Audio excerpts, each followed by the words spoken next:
I'm Shiv. I was the producer on this one. Okay, so a few questions up front for me. So I'm curious.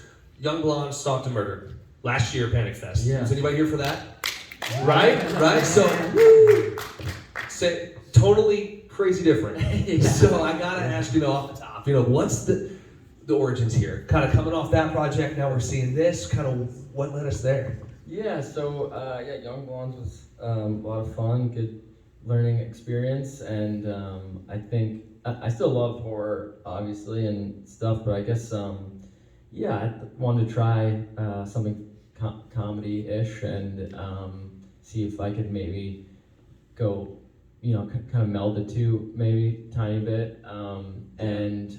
Yeah, also a big part was just I really wanted to get my parents in a movie and and use their house for the movie, so they agreed to that, and they were really great, and I wanted to work with Izzy because they're an incredible actor, and I wanted to give them a cool role, and Yeah. Well, I mean, some of the darkness there, it kind of pops up throughout. So I mean, it's not that there's some dark humor that's kind of heavy there too, especially towards the end. And some of the more, I guess, the mundaneness of life that I think we all kind of feel can kind of start to weigh after a while, and that's some of the more horrific stuff in the first place. I was going to ask you, so your folks were in this movie. Yeah. So I'm curious, when you're pitching this to somebody. How do you spell this out? Okay, what to expect when you come to set and work on this project? Like me pitching it to my parents, or just really, I didn't realize at the time. I had to pitch it to them too, so yeah. But I mean, it was all self-funded. Like it was a lot. It was me just burning money and throwing it away. But I think it's all right. A decent art project. And I got Shiv on board because we weren't really that close of friends until this, but we're friends with other people who've worked together, the DP and the other producer, and he read the script and was really into it, and he was just like, this is weird, this is crazy, and then my parents, my dad was like, well, we want to read the script first, and I'm like, okay, all right, I guess you guys can, and then he gets back to me and he's like, I haven't let your mother read it yet, but I don't know about this. And I'm like, I think, it's gonna be, there's some sex scenes, but it's gonna be okay. He's like, oh, so they'll be like tastefully done. And I'm like, yes, they'll be totally tasteful. And he's like, all right. And then my mom read it and she was like, well, as long as they wanted to change some lines and as long as we don't use our real names, but I think we did anyway. So anyway. Yeah, their friends will probably never see it, so. Anyway, I mean, for me, I think when I first read the script, it spoke to me in a big way. I think it speaks to a lot of people in my generation, sort of like Gen Z, that era, sort of like the meaningless of life and like trying to work a job and hating it. Like, I feel like that's just a very relatable experience, and like everybody kind of has those moments where they're like, I want to just like screw everything and just say fuck it and go crazy, right? And crash out. And crash out. That's what I've been telling people. It's like, it's a movie about someone that crashes out really and like kind of loses their mind. Yeah. And I think it just spoke to me and it was very relatable and I thought that it would have that impact. Yeah, I'm kind of curious to Tessa's perspective here. Like, so it seems like kind of throughout she kind of jumps on board, and then you have a moment where you kind of wonder if maybe they share some perspective. Like is it the character's leaving at the end, but how do you feel like she would line up with the lead character here as far as their perspective on the crash out? I mean, because it seems like there are moments where they really do start to connect over some of the stuff that he's going through. Yeah, some of my background character work was that Tess similarly did also want to live a hedonistic lifestyle, want to make money from, sex feels good. Okay, I'm good at it. All right, that's a good thing that I can make money from, I'm gonna be great at that, and that's gonna be my business. So in that same similar pursuit of pleasure, while surviving, very different, obviously. Sure. Someone who came from the wealth, he could stay at his parents' house, and the character Tess didn't have that. So, but that, definitely the character work I did was we share that pursuit of pleasure over all else. I gotta call out one scene in particular I have to ask. So, the autoerotic asphyxiation scene. Yeah. How many times? That was one take, yeah? Right. Yeah.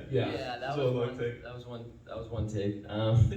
But how many times? How many did times we was redo? that? I mean, I'm curious how long that took to get that completed. That was. I don't know. Probably took like. I would say, if I remember correctly, I think it took like 3-4 hours for us to like Yeah. fully get it. Yeah. Also because like all those scenes we wanted to like isolate it so that it was just them two in the Right. scenes. So Yeah. like setting up wise it was a lot more painful, but getting those scenes, like looking at them in post, they were the most like funny, I think. Right, Yeah. Yeah. I mean, you can only watch that so many times. I mean, think about me. I feel bad for like the editor is just like, all right, here's Nick's dick again. Let's go through it. So I'm really proud of the team that helped me out. They were really good sports. There you go. Yeah. Awesome. I am curious. I mean, are there any questions out here in the audience? Yeah, what kind of special effects did you do for cutting off the finger? Yeah, for sure. So we actually built a prosthetic hand, Okay. and then had like a tube of blood going through it, and basically like triggered it when the cut happened. Oh, cool. That was very stressful. Yeah, it didn't work. To be honest, I didn't think it still looks that great, and I don't I have like a lot of I was like, oh, it's not perfect, but I think we really did well in the edit to like kind of bring it to life. But yeah, it was prosthetic mainly. Yeah, same with the knife at the beginning was also prosthetic right here. Is And it like a rubber casting material? yeah, I think it was a silicone kind of material. I have the hand somewhere at home. It's like in my cupboard. Yeah, I just have it in there. I gotta throw that out.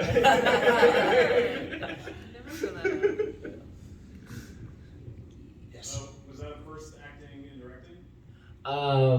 Yeah, I mean, I've done some short film stuff, and I had like a couple lines off screen in Young Blondes, but this was the first major one. Yeah. So Yeah. what was it like, the Yeah. process of acting in it, and then were you going behind the screen for playback? How were you? Yeah, it was stressful, but I don't want to do it again. I'll act, but I'm not gonna do both.